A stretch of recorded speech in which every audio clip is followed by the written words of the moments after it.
Dans le bien, je ne comprends pas. Ndenge nini, je sais pas. Likamni kuna kolo. Biso kuna biso nyonso to abatu moto sambela makasi. Soko moni déjà to banika na bandako nzambe za kuna na kunepa na biso partout tina zamba. Na kenda kuna na isika mobo na Congo batu bazalaka te mais ndako nzambe za. Batu bayaka kaka to compter batu bokuta kaka pasteur moko za kuna. Et pourtant to sambelaka. Nzambe apesi biso nyonso. Nzambe oyo akelaki yo mwasi, yo mobali. Ndenga akeli yo wana. Seka ebi pona nini akelaki yo ndengi wana. Parce que bako pesa yo eloko te oyo kokali na yo te. So ba pesa yo poso mwindo. C'est que parce que il fallait qu'on en a poso wana en fonction de la place oyo zo vendre. Oya bino yo eloko ngana kama amike seka ba mibali. Teni mobali mobimba apokolo. Mais je me pose la question, basi au bazar na ba mibali na ba pakola kana comment ça se passe? Comment ça se passe? Yo nzamba apesi yo poso ndenge zawani. Ba biso ke pose la kitoko kasoko pakoli. Mais yango o eza nini? O eza nako ba keza complexe. Complexe et infériorité. Yo monika ake soki loko aza poso mwindo oza mutu abiente, oza mutu te. Il faut oza la poko kanana mutu boy. C'est pas bien.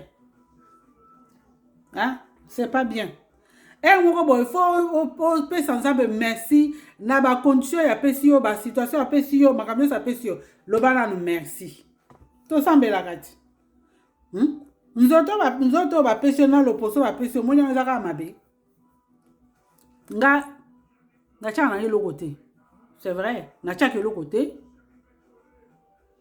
Maquillage na chaka par moment na chaka. Na rôle baté ko na chaka maquillage na chaka. Mais ndé naza bobe bisanga so naza mabe. En tout cas na ndima nzoto na ngai ndé nzamba pesa ngai. Soki naza ka boy. Soki na lobi ke na cha meshte, papa perik na nga ko chango te. So ba bite ke so na biso ke na cha meshte, na sala batissage te na ko sabino. Na ko bwa ke la mutu libanga te.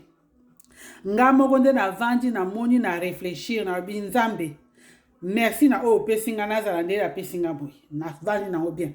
Boye ba ke loko nyonso ezala kati ya nzoto na biso nzamba pesi yango na tina.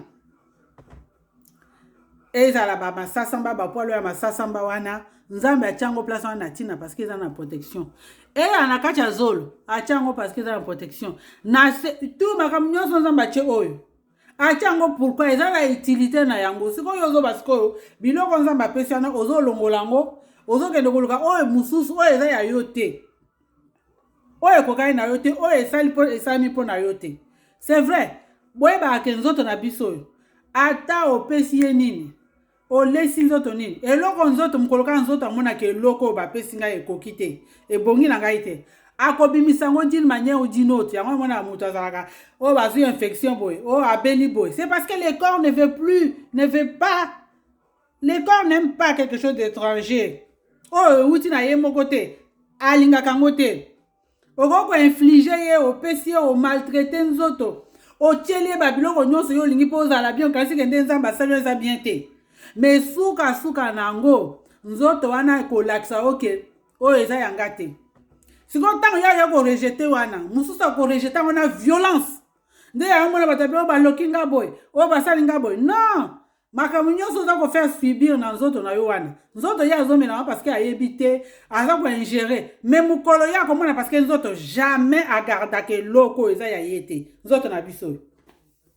Jamais nzoto agarda ke loko eza ya yete. Bilo nyonso bozo chawana ko cha basili ko cha banini bo cha kango. Mais mukolo kaka ko dépasser. Au-delà ya loko au-delà ya o nzoto ko supporter. Rejet na we kozala sans précédent. Ah oui. Et kozala pasi makasi parce que ndengo zana nzamba sala oki toko makasi.